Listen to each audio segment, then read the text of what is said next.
Good morning. This is Paul Saunders. I'm president of Energy Innovation and Reform Project and also a member of the board of directors at the Center for the National Interest. And very grateful to the center for co-hosting what I hope will be a very stimulating discussion today of U.S. great power competition and specifically its military dimension. This is the second meeting in a wider series that we're doing together focused on technology and great power competition. I won't give a long introduction. I think the topic is a fairly straightforward one. We have intensifying competition among the United States, China, Russia, and others. For the conversation this morning, we'll focus primarily on this US, China, Russia component of that. And I'd like to turn first to Michael Kofman to kick us off. Mike is Senior Research Scientist at the Center for Naval Analyses, CNA, where he directs the Russia Studies program, and has also an affiliation at the Woodrow Wilson's Kennan Institute and with War on the Rocks, where he writes regularly, previously at National Defense University. Mike, take it away. Thanks, Paul. Thanks for the kind invitation to be here today. Always good to see you, to be once again my former colleague from NDUTX. I'm going to talk a bit about sort of Russian military technology, but really focus on the question of technology from the standpoint of the operational concepts it enables, operational art, military strategy, and a bit of the big picture. So first and foremost, I kind of lay out my position. I recently wrote some of this in an article, which is, look, I fundamentally have never found the system-on-system competition to be that exciting conversation at the high level, because military analysis tends to be very context dependent. A lot is contingent. And for big picture questions like deterrence, much of the tactical level stuff, frankly, doesn't matter. You get marginal improvements in war fighting and defense capability out of it, which is really interesting for planners. But a couple important bullets on this. One, planners always tend to divine kind of adversary military strategy from tactical capabilities. Usually they get this completely wrong. Large reason why is that, culture eats strategy and doctrine for breakfast more often than not, and military cultures come to really different conclusions about the implications of the same military technology. They integrate it differently into their operational concepts, into their doctrine. They find different uses for it. They come up with different operational planning problems for what they're trying to do. And the other big reason is that political leaders are not military planners or war gamers. So actually, they don't know much about most of these things, and they don't care either. Like Vladimir Putin has absolutely no idea what the S-400 performance is versus F-35. I promise you, he doesn't care much, and he doesn't stay up late at night reading technical manuals on any of this Miltech stuff, right? So what tends to be more interesting to talk about is the net effect of what the two countries can achieve when looking at it from the standpoint of operational art, the ability of the respective militaries to deliver on the political aims of the countries and the potential conflicts that we tend to examine, right? Of course, we do look at capabilities for good reason, because intentions can change, but capabilities are there. We have to take count on them. But as always, military analysis has to focus on the context. Otherwise, it becomes kind of a weird abstract conversation, about whose artillery has the longer range or larger caliber, right? It's not nearly that meaningful. So I'll focus on a bit of Russian military strategy and assumptions driving the investments on the Russian side. So a lot of Russian military investments were first and foremost focused to address the principal challenge coming out of the 1980s and responding to the precision revolution and the emergence of conventional weapons as being strategic instruments on the battlefield, which was driven by the United States. And the Russian military postulated the main challenge as US airspace blitzkrieg, right? The fact that the United States, with tremendous both airspace dominance, long-range standoff weapons, the means the ISR means to target them, supporting elements to the joint force, could inflict tremendous amount of damage to the depth of the lines, both beyond the immediate battlefield, affecting critical infrastructure across sort of the Russian homeland, and could inflict an operational level of paralysis, right? That this could attain a tremendous amount of conventional superiority or battlefield dominance very early on, and inflict unacceptable damage. And so Russian military technology and a lot of the investments were driven by operational concepts. The highest level of these were called strategic operations.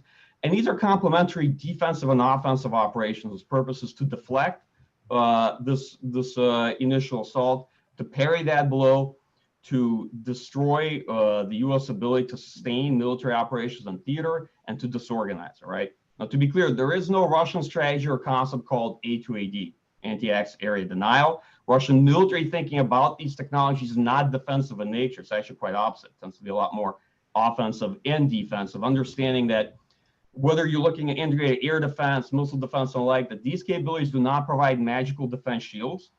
Actually, they do not shield large amounts of Russian critical infrastructure necessarily from the types of long-range weapons that the United States have. And no, they do not create windows of opportunity either. These technologies simply don't work this way, and that's not really why they got them.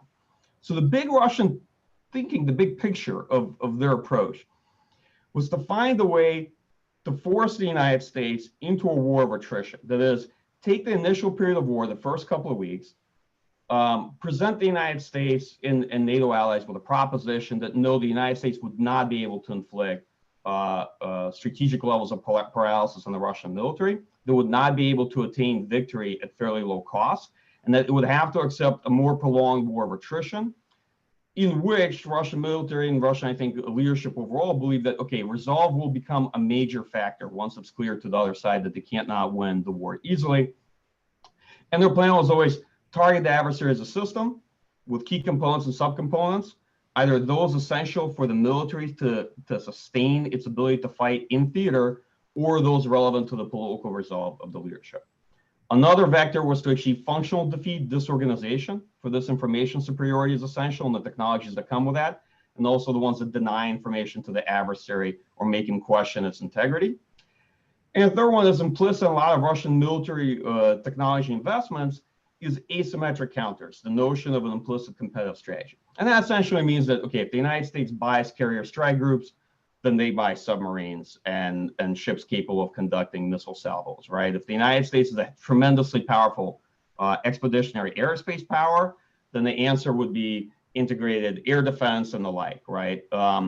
If the United States has tremendous advantage in the conventional weapons park, then certain types of hypersonic weapons could allow one to affect their mission with a much smaller number of munitions being used, right? Or like, say, electronic warfare, offensive cyber could be useful asymmetric counters. You can go down that list. And essentially the goal is sort of to attack the way of war versus necessarily the forces themselves, right? And try to avoid what is essentially a symmetric fight against an adversary that over time can bring greater superiority to the battlefield, both in quantity and quality.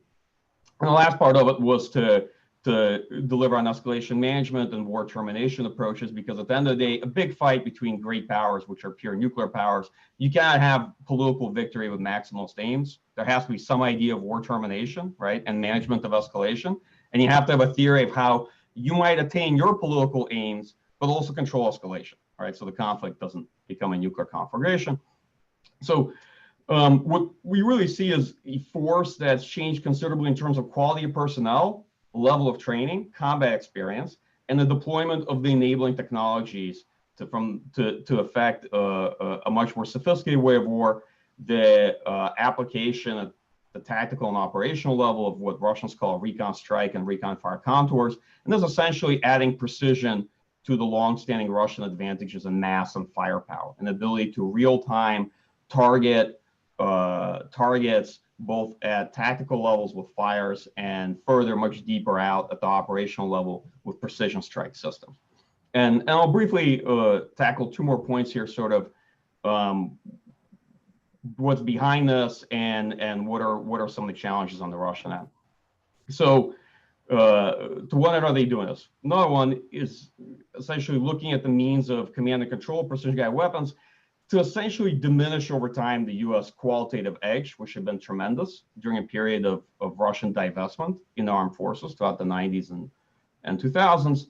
And as that qualitative edge diminishes, this means that, at least from my perspective, the quantity and mass become a much bigger factor, that the United States simply has far fewer offsets And that means that when you look at some of these potential fights, and a lot of U.S. defense planning comes down to sort of operational level fights in these constructs, that your adversaries are going to see the outcome of these operational scenarios as highly contingent. It is not all a foregone conclusion in either direction. And both sides can have a strong bid or gambit to change the correlation of forces in that initial period of conflict, right? So what that amounts to essentially is that the Russian belief that, look, U.S. costs can rise dramatically, and that can be a real issue in conflicts over areas where the U.S. has pretty low stakes, right? And I think U.S. defense community is very readily seized of that the costs are likely to be much higher, and then issues of stake and resolve come into play. The third point is on the long war proposition, which I think actually may not necessarily be all that good, because it's unclear how well or how quickly the United States can replace high value assets. So there's always this kind of implicit theory that in the long run, the US can win because it has these Excel spreadsheets with a lot more stuff on them. But actually, consistently, the history of war shows that, one, that might not necessarily be true. Two, in the short run, you can lose, so there's not going to be a long run. That happens to a lot of countries as well, historically. And three, the Russians actually believe in the long run, when you look at attrition and resolve, that actually most likely is going to favor them. Historically, that's a safer argument for them to make. I've always been fascinated by the proposition that people think that you could out attrition or out resolve Russia in a conflict that actually takes place on Russia's borders, because history is not borne that out most of the time. And some brief last minute comments on the enduring challenges in Russian military technology investment, which is, as always, it's a very different country than the United States. It fundamentally lacks the ecosystem to develop a lot of the commercial technology that feeds into military technology, and it lacks good foreign partners. So you're looking at a state whose military technology development is principally state-driven and state-financed. It can take advantage of technologies that diffuse easily, that basically spread fairly quickly, or that have a strong commercial basis, but much harder to adapt to those that do not. And is, of course, heavily pressured in part by specific technical aspects of U.S. sanctions and the lengthy divorce from Ukraine's defense sector that I think set Russian defense procurement and modernization back by 5 to 7 years in some areas.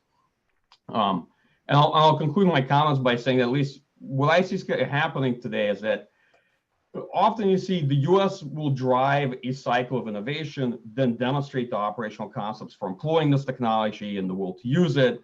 Then the adversaries adapt to integrate those technologies, both for their own purposes, part of their operational concepts, and of course to counter the U.S. approach. And then the United States is then enters a cycle again to see if it can once again adapt to those changes, and once again sort of drive and lead the cycle of innovation. So that's the question: who is responding to whom right now? Is it Russia responding so much to the United States? Or is it the United States responding more to Russia? I would say that the bulk of Russian military investments had been driven by the need to respond and answer to developments of 1980s and 1990s, right? We are now entering a cycle where it looks much more like U.S. investments are responding to the developments that have taken place in Russia and China. I'd be curious to hear what TX thinks about that proposition, but it's an interesting one for me. Thanks. I'll turn it over back to you, Paul. All right. Thank you. Thank you very much, Mike. I think that gives us a great start.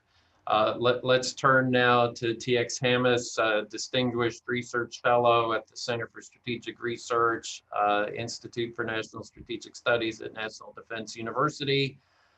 Written a number of books on international security and war, really I think a leading expert in future conflict and strategy.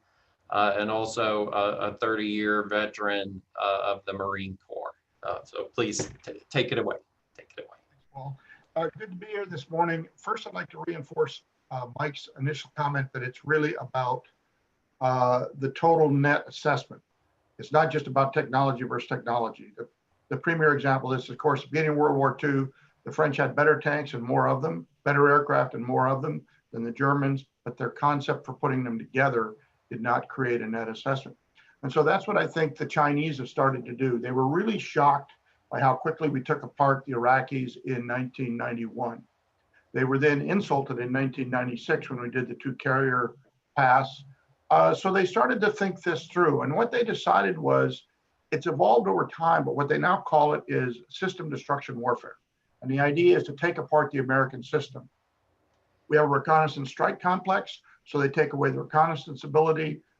They've done this, as you see their work in direct ascent anti-satellite work, as well as laser and soft kill with EW. And now we're beginning to see small satellites that can maneuver in space.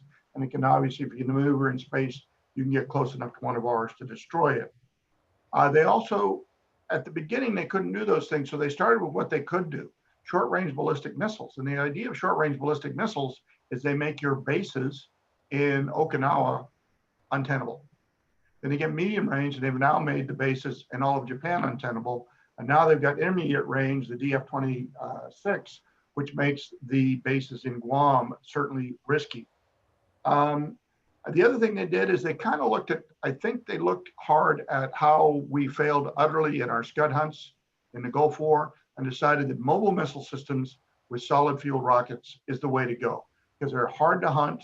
They can very quickly break from cover, set up, establish, and fire before you can fire back. The warhead to forehead problem, you have to detect and put a warhead on it within about 15 minutes of it breaking cover, and that's a near impossible task.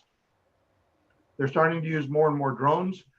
They don't seem to have a lot of loitering munitions, but they did buy the Harpy from the Israelis, and they've been developing their own. Interesting to note is that the Harpy, although it's less than $500,000 a copy, has a longer range than the F-35. So if you send an F-35 in, he just goes back and gets you at your airfield where he knows what the airfield is.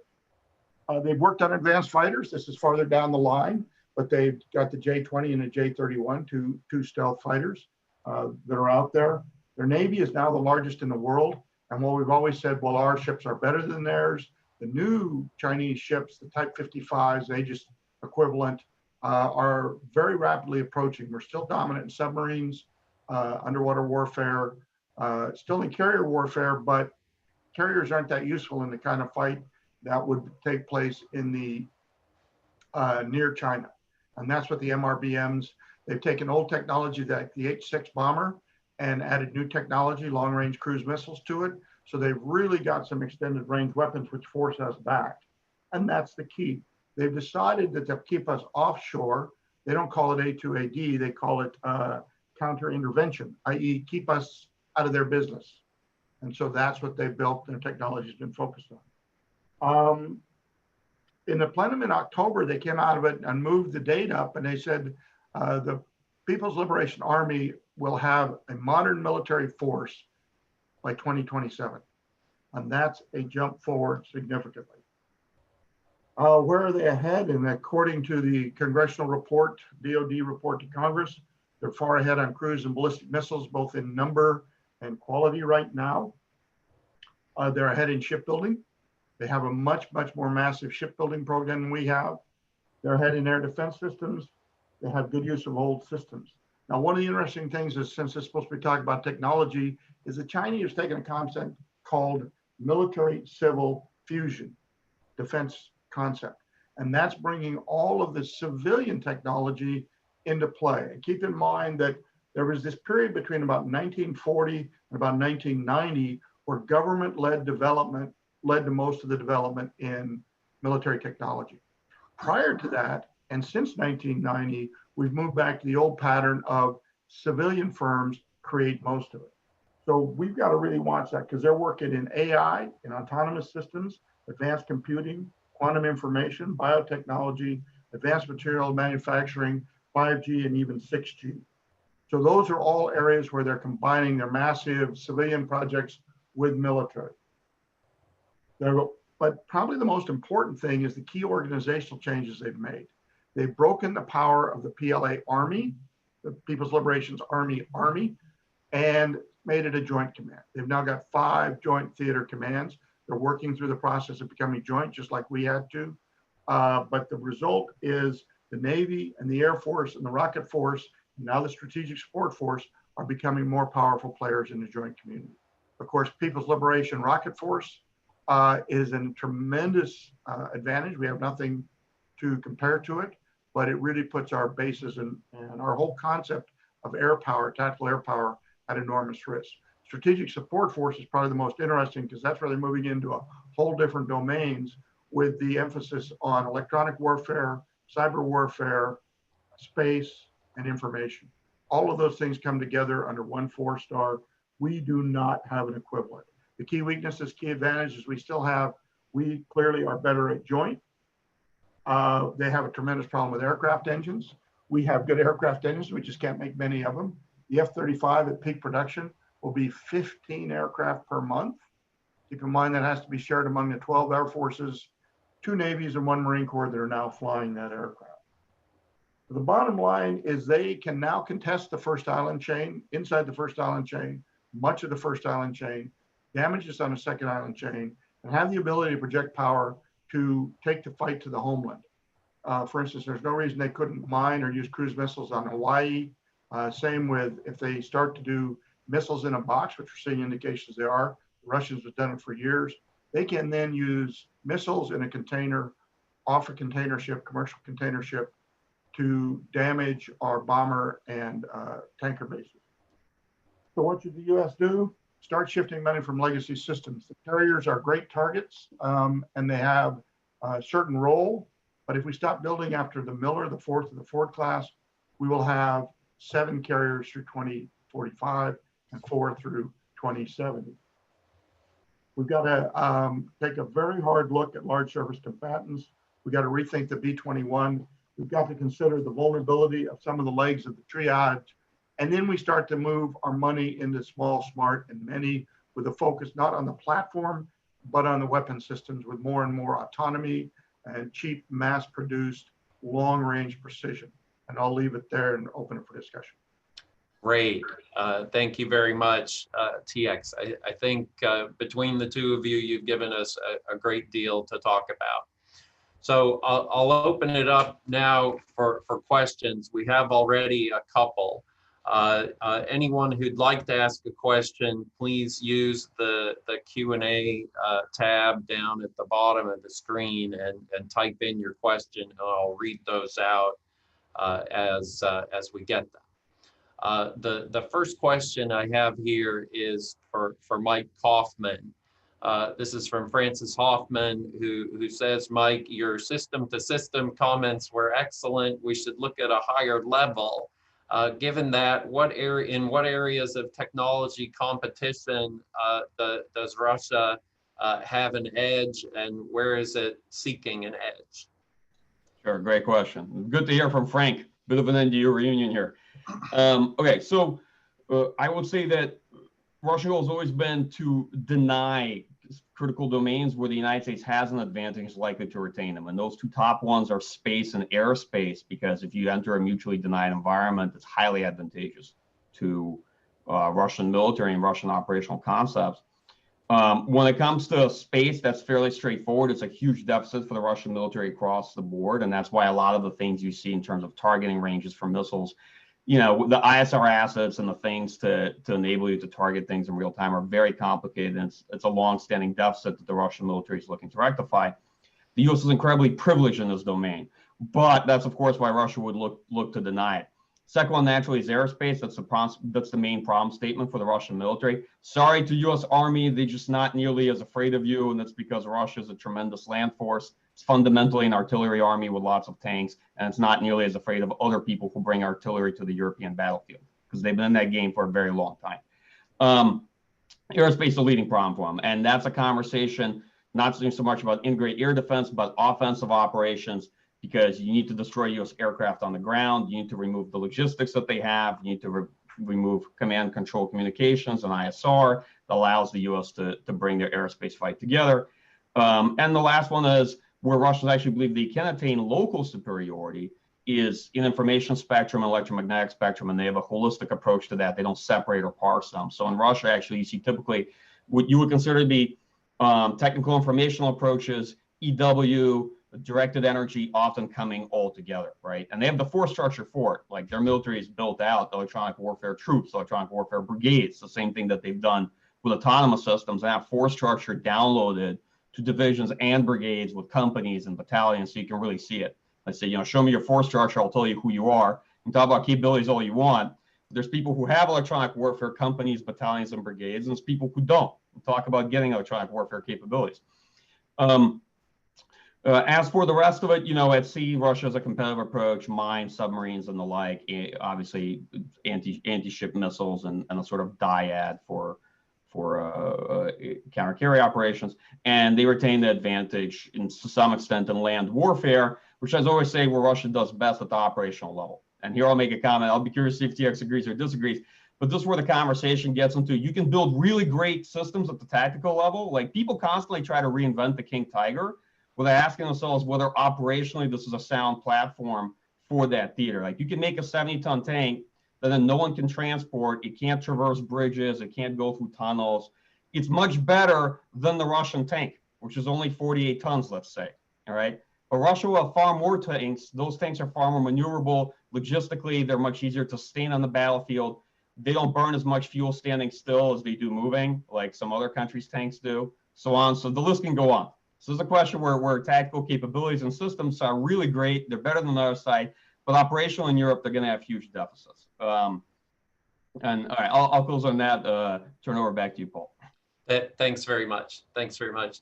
So TX, we have a couple of questions now on China, and I'm going to bundle them together because I think there's a little bit of a link. So one is another question from Mr. Hoffman, and then we have a question from Chihan Zhou. The first question from Mr. Hoffman, you know, and I'm going to paraphrase and try to condense here. So the Chinese government is trying kind of increasingly to put political oversight over companies and kind of use central control of the economy, you know, to push forward innovation, where the United States has been typically kind of historically resistant to those kinds of top-down policies and has looked much more for kind of market-based solutions. So the question there is kind of as we move through the fourth industrial revolution, which of those two approaches do you think is going to work better? And then for Mr. Zhou, China's civil military fusion program you mentioned is playing an increasingly important role. Would you point to any specific technologies or companies there? Yeah, on the first question on the fourth industrial revolution, Frank is right. The Chinese are doing this crackdown. And anybody who's worked in a bureaucracy knows that adding another layer of bureaucracy doesn't speed up progress at all. So they are going to compress that in the interest of control. They're willing to slow it. On the other hand, they're also willing to pump huge amounts of money in. And if you push enough money in, I mean, the Pentagon is proof of this. If you push enough money in, eventually you can get a solution. But the real question is, I think that our system on the civil side will do much better in the fourth industrial revolution. For instance, China got this great leap ahead in 5GW or 5G communications. Well, now we're finding out some of our people are finding different ways to do it with software manipulation rather than hardware. And that would put us a leap ahead. So despite billions and billions of dollars, hundreds of billions invested in, they're going to dominate the world in 5G. Smaller firms on the US have figured out a way around that. So that's going to be the positive thing. The negative thing is once you get that developed in the US, you then enter the largest bureaucracy in the world outside the Communist Party, which is the Pentagon. And that has been the long fight. How do we get past that? So the question is not which nation makes the best use of it in terms of economy. That's a huge advantage to us because if we do it right, we can grow our economy faster, and economic strength is really the core of your strength. But then can you translate that into weapon systems? And given our military political system, it's going to be very difficult. Just the idea of not refueling a carrier was killed by Congress very, very quickly. So the problem is going to be how do you get rid of legacy systems and adopt these tremendous new products that are going to come out of it. China's civil military fusion program, it's certainly developing. I don't follow individual technology companies as opposed to what they're developing. And I think they've developed some very interesting things. Their space launch program has integrated some products from their civilian They're particularly interested in the information technology side, I think, because of their work as they try to build a 5GW system around the world. And then we really can't complain too much of this because people have now found out we use that Swiss company for decades to be inside people's mail system. So us complaining that Huawei is doing that to everybody else is a bit disingenuous. But their broad technology investment across all of those technologies I mentioned, the government is pouring money into that. The agreement is that anything you develop, the government can then lay its hands on, and that we'll see over a period of time. Great. Thank you so much, TX. So just a reminder to everyone, if you have questions, please use the Q&A tab down at the bottom of the screen to put those in. I have the next question right now from Dimitri Symes Jr.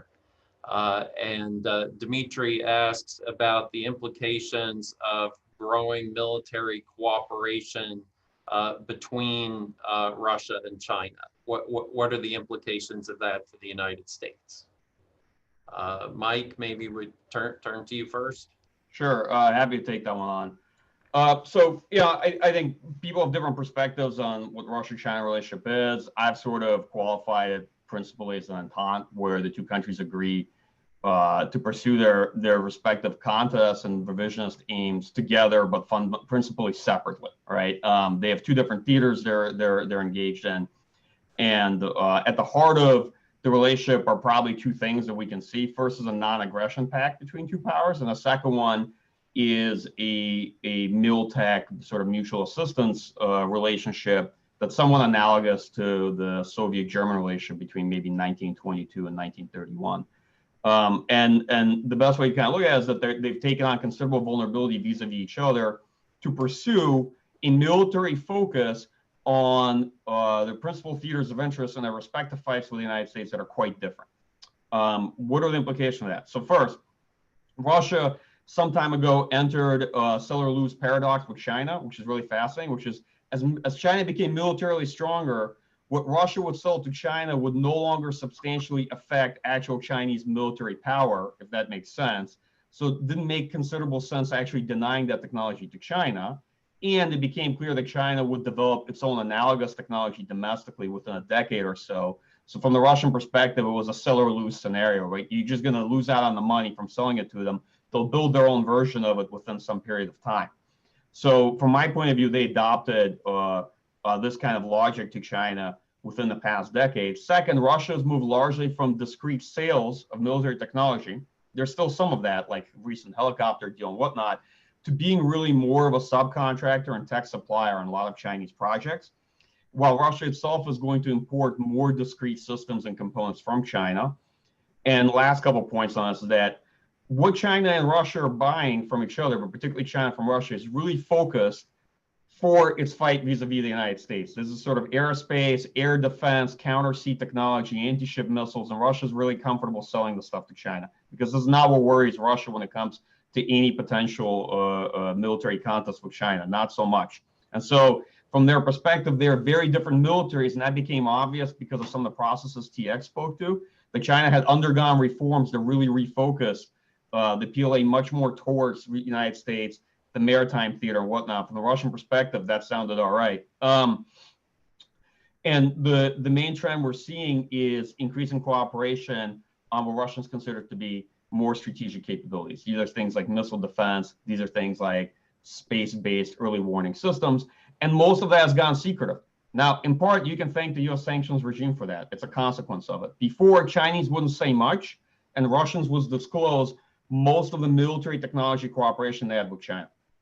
In more recent years, the Russians have basically stopped talking. So what's going on is now you have a degree of mil-tech cooperation, but you actually don't know what it is. There isn't that much of it above board.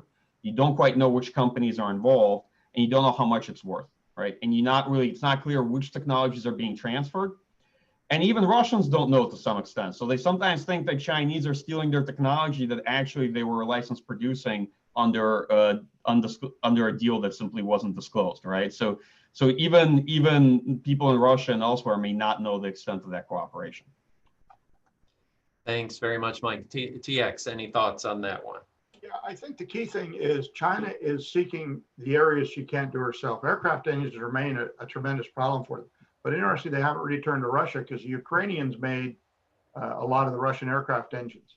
Now, they still have the problem that Russian engines are designed to be used up very quickly, 500 hours and it's out, put a new one in. That's okay, maybe for military. As they try to move into their civil aerospace industry, it doesn't work. Nobody wants a civilian aircraft engine that has to be swapped out every 500 hours. So they're still looking elsewhere in the world for that. They will pick and choose. But I think one of the interesting things is how much of this technology is coming from the civilian world. For instance, the whole targeting thing is becoming kind of overcome by events. Planet Lab will now provide you less than 1 meter imagery of anywhere on the planet every 24 hours in visual and infrared. We're beginning to see synthetic aperture radar move to space on small satellites. Within 5 to 10 years, you will have 24-hour-a-day surveillance of the entire planet in visual, IR, synthetic aperture. So within minutes, you'll be able to get this down. Now, that may not be sufficient for targeting on a moving target, but certainly, or an aviation target, but for a ship target or ground-based target, it is, because by then there'll be more and more autonomous systems. Get me to the area, like the Israeli Harop, which has been around since 2007. Get it to the area, and then its sensors take over and it actively hunts. And so that's what you'll do. You'll use a commercial technology. It'll be very hard to take those systems out. By then, there'll be 15 to 20,000 satellites in orbit. Maybe you destroy the whole orbit. That's one approach. That cripples economies on both sides. So that's where we're getting this overlap between civil and military technology, which is going to be very interesting. And this is one place the US has worked very hard on rapid replacement of space and is doing well, but we're primarily focused on military space. We have to replace civil space too. Position, navigation, timing. Our logistics system doesn't work without that. We can't do bank transactions without that. If China gets desperate and takes down space, then does our economy grind to a halt? Those are the kind of questions where we're getting more and more overlap between military and civil technology that makes it a real risk to the total economy if you decide to fight. Terrific. Thanks. And Mike, I understood you had an additional comment there. Yeah, I shot one finger to TX's great comments, which is that, the interesting thing in Russia-China relationship is the real difference in the complexity of the economy, right? And TX landed on this, which is that there's a much stronger commercial sector in China than there is in Russia, which presents considerable advantages. And Russia's been using China to both get around sanctions and increasingly become comfortable with importing Chinese components. That's this. To show China, there's big things that China still can't make that the Russia's willing to sell to them. I think that over time, we're going to see much stronger Russian comfort with importing Chinese components. And also what Russia's really want from China is liquidity, because they actually have a lot of the technology and the know-how in Russia. They really, to some extent, lack the liquidity, and they lack certain key components like electronics, which down the line they're going to get from China. So what you're seeing is two powers whose defense sectors, well, they're not intertwined, they can't be. They're deeply autarkic and nationalistic, but they're over time becoming more and more reinforcing in terms of their defense relationship, and much less about one country selling a finished good to the other country just for cash. Great. Thanks very much for that. So now we have a question from Paul Hare on the Center for the National Interest staff. And maybe this time we can start with UTX and then go to Mike. What's the status of the Pentagon's third offset strategy with regard to China and Russia? Does it still exist? How realistic is it? Your assessment. Yeah, the phrase third offset, obviously, whenever you change an administration, you have to change the words because we change the administration. It doesn't make any sense, but we do it all the time. So the basic underlying thought behind it is to use an offset rather than going directly at them, to use an offset. We're beginning to see that, or we continue to see that. I mean, the Secretary pushed that very hard. We continue to see it in some of the work, the Air Force doing the loyal wingman piece, the Navy going unmanned, the Marine Corps doing a significant reorganization to change the way it would fight China, to fight it in a more asymmetric fashion, missiles versus ships rather than ship versus ship. So all of those things are still progressing. Again, the key question comes back to, can we take the money from the legacy systems? For instance, one of the proposals that the Navy is looking at, if you take a break bulk ship or container ship and you put missiles in containers so they can be lifted on and off, then for a quarter the price of a carrier, just a carrier in its air wing, not a carrier in a battle group, carrier in its air wing, for a quarter of the price of that, you could have 40 ships at sea, containerized missile ships, carrying over 2,000 missiles or 2,000 missile tubes. You could mix it. You could also rapidly increase those if you've actually developed the method to produce large numbers of missiles in containers. So the question is, do you want this one extraordinary high value asset out there, which admittedly has a high magazine and a recycle and everything else, but it's got very short-legged fighters? Or do you want these potentially 40 other ships who can be all over the Pacific and still have the range to impact the fight in South China Sea? And the answer to a rational person is probably want to lean toward that. But the answer to a congressperson is, my job is to take care of the people in my district, and I don't see any money in this. Whereas a single carrier, man, that's 10,000 jobs in a port, because the crew plus the wives and children and the support facilities. I can't go to my people and say, what I really like to do is get rid of a carrier, because the advanced manufacturing industry is all inland. South Carolina, North Carolina toward inland, up around Pittsburgh, Colorado. That's where the big advanced manufacturing is going. So you're going to the coastal communities and saying, you can't have your stuff. We're going to spend it somewhere else. I don't think we're going to get there. Mike, oh, sorry. Yes, thank you. But Mike Kaufman, any comments on the third offset? I mean, I'll only make one brief comment. I'm not as big nearly into this conversation as TX, is that there is a strain in the defense plan community that thinks that because it's so hard to get off of legacy systems to shift towards the ideas in the defense strategy, that what we should do is we should use one or two big operational planning scenarios, fights with Russia, China. We'll do China, Taiwan, and we'll do like Russia, Suwalki Gap, something along those lines. And then we should tell the force to build itself around these two scenarios under the premise that, one, these are the worst case scenarios. Two, if we build the force around them, they'll be good for other things. The way a Phillips screwdriver is weirdly not very good against flathead screws or anything else, but they think it will be. And that this, we should then discard all these other missions for the rest of the kind of U.S. global force and others, and use this as a construct around which to drive change. And I'm just going to say that I strongly disagree with that, but that certainly seems to be a strained defense thinking.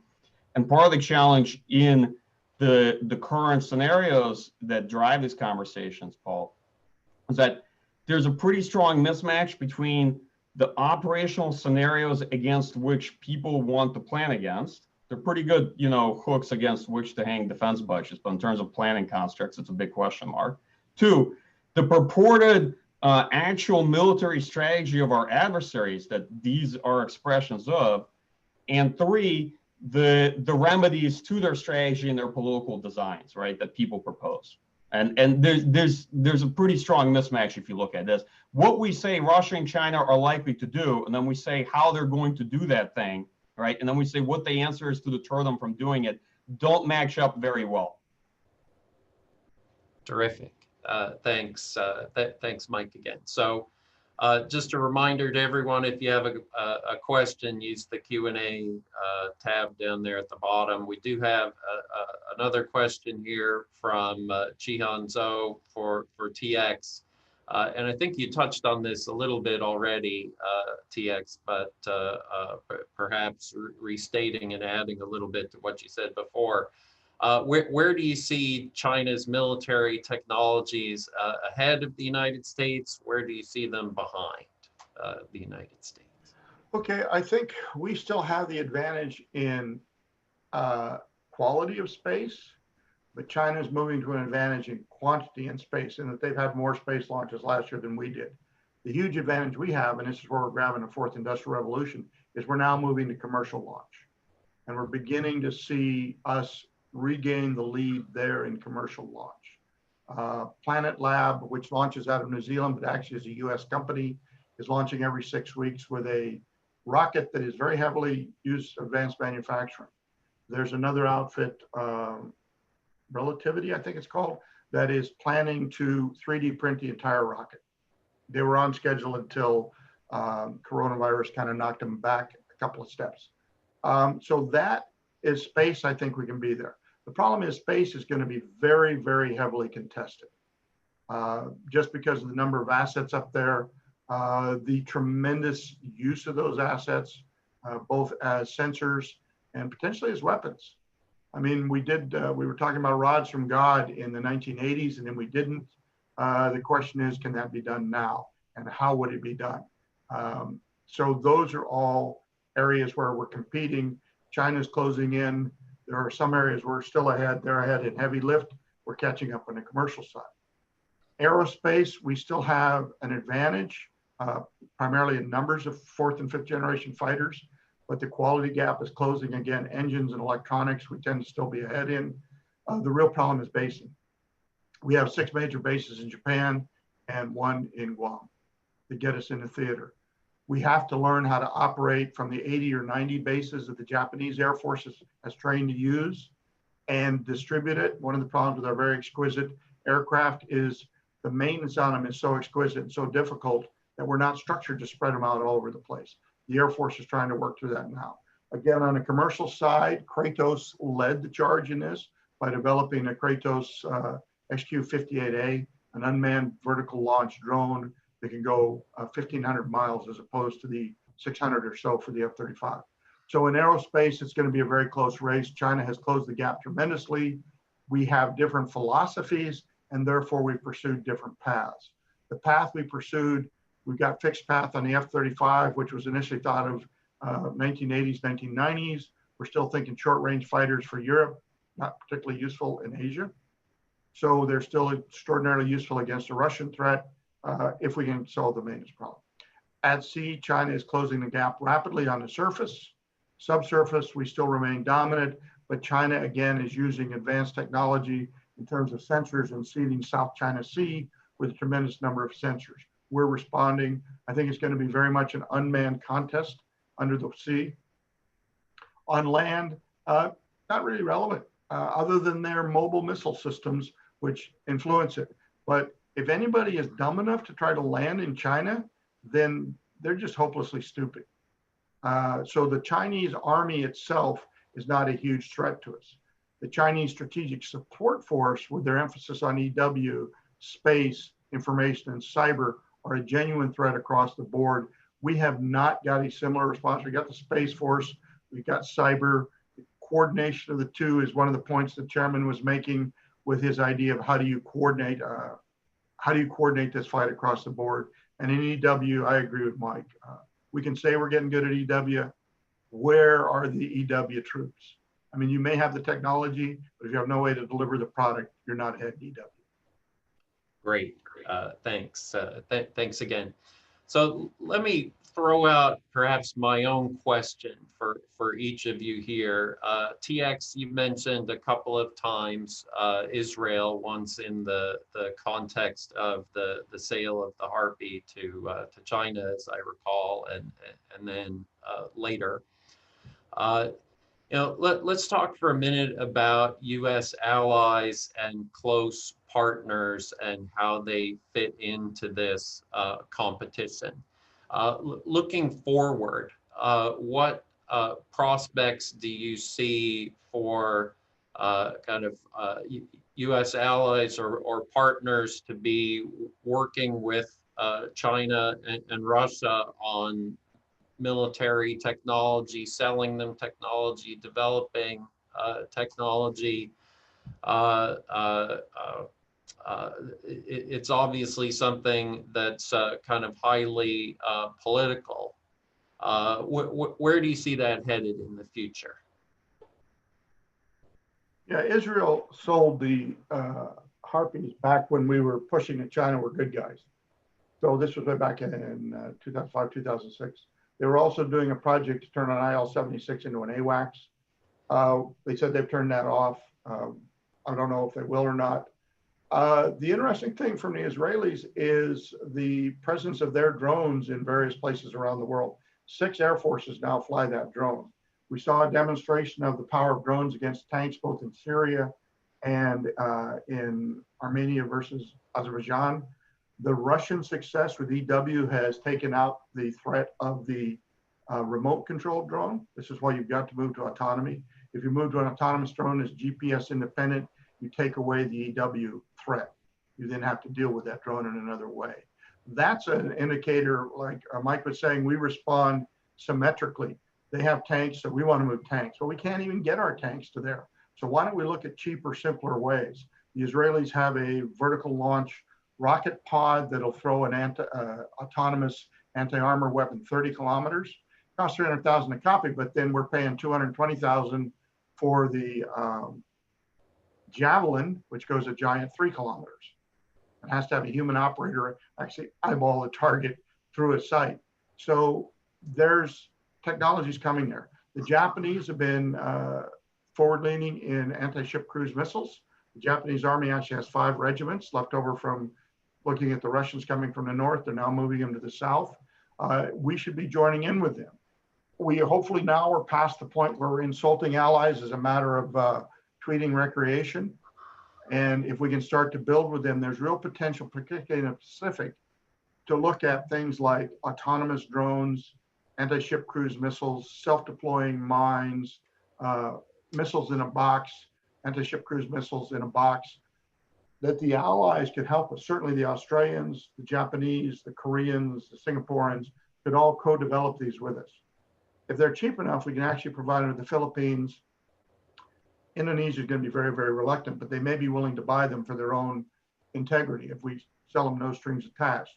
So the idea then would be using the revolution of small, smart, and many coming out of the 4th Industrial Revolution to provide all these nations with essentially defensive weapons. They won't reach into China, but they will keep China off your shore.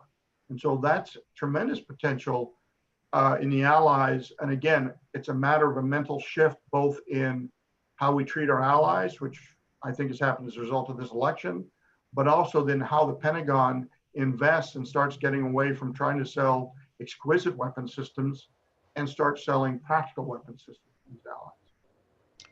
Mike. Yeah, those are great questions. Yeah, I actually wanted to talk, if you don't mind, a little bit about the earlier part of the discussion on advantages, disadvantages, and the integration of these technologies between Russia and the United States, because it was a great question, Paul, for TX regarding China. But we didn't get those conversations. Oh, yes. And I wanted to place emphasis to it because we don't have a lot of time. And so if I could, because I'd like the people to walk away with some of what the panel promised on Russia, which was which system has advantage, disadvantage, in which domain and with which widget.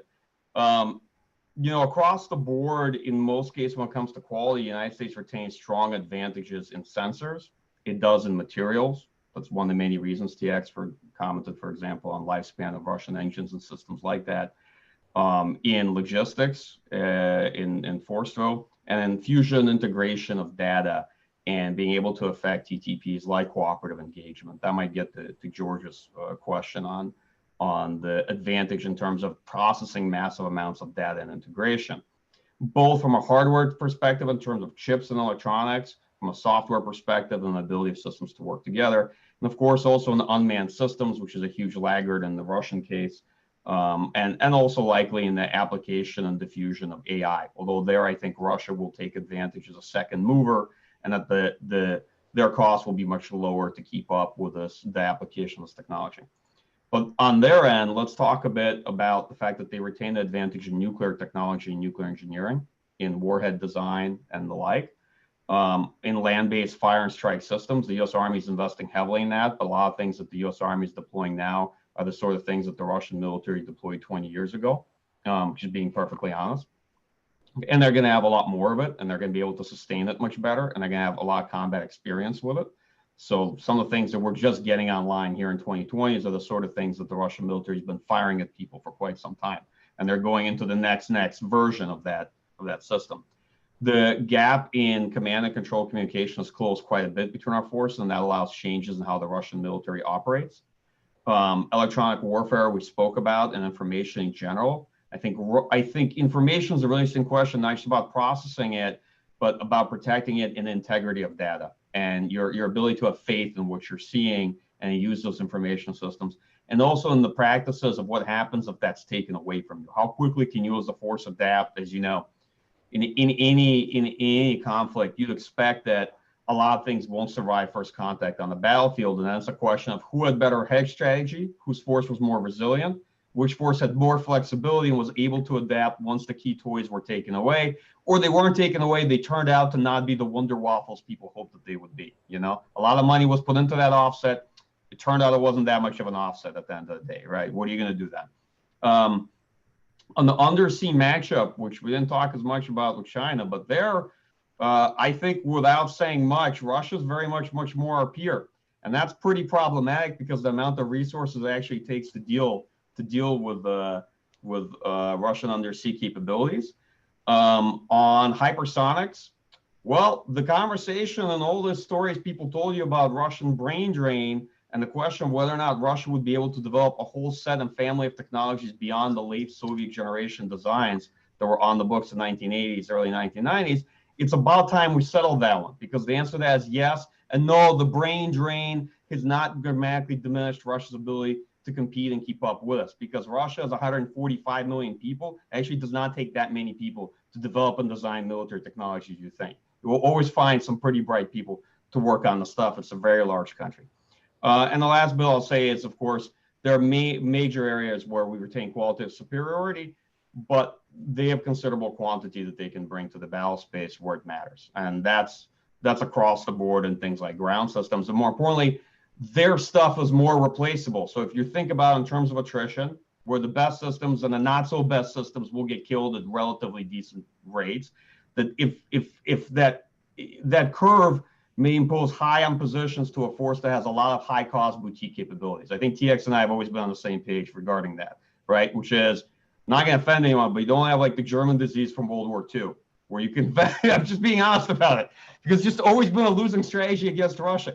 Do not bring very expensive, low availability, lower operational utility platforms to the battle space. Just don't do it, all right? Bring things that you can lose and replace. It's a much better bet.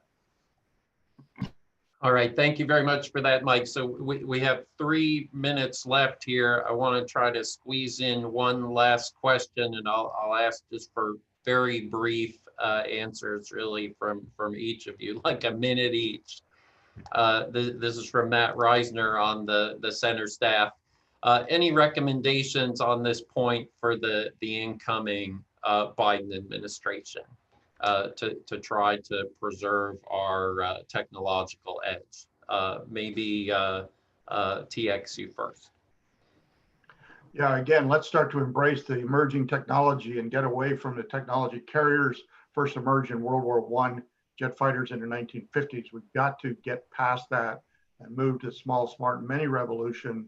And we need to draw on foreign expertise. So change your immigration policies. Best brains in the world want to come to America, and we have locked them out. Okay, thanks very much, TX. Mike. Yeah, one, shift a big part of the burden of this to the extent you can actually to our allies, not to force them to do defense spending. But a lot of these problems and deterrence challenges are theirs. It should be they agreed to defend themselves and we agreed to help. Not like we should all be living in a Taiwan-centered universe, because one of the principal reasons why Taiwan is very vulnerable is because of choices made in Taiwan. Right, and then we should not revolve the entire U.S. defense strategy and the entire global force around one operational planning construct in the Suwalki Gap and another one in Taiwan. Right, and I agree with TX absolutely. Embrace emerging tech. A lot of U.S. defense strategy conversations, Paul, they're interwar period. You listening to them, and I think I'm in 1920s. These people talking about military balance, the way they're thinking about it. I'm serious. It takes for a very long time for military strategy to evolve, unless you have a war where you lose the initial period of war. That's really the problem for the United States. It would be great if we could have this intellectual evolutionary cycle without a major defeat to stimulate it, right? Okay. Thank you very much, Mike. I think we can all agree with that thought. And I hope that everyone involved in formulating our military strategy and technology policy and decisions will think hard about that one. So thank you so much all for joining us today. We'll be back in the new year with the third meeting in this great power technology competition series. We'll be looking at quantum computing and AI and some of the big data questions. Thank you so much, everyone.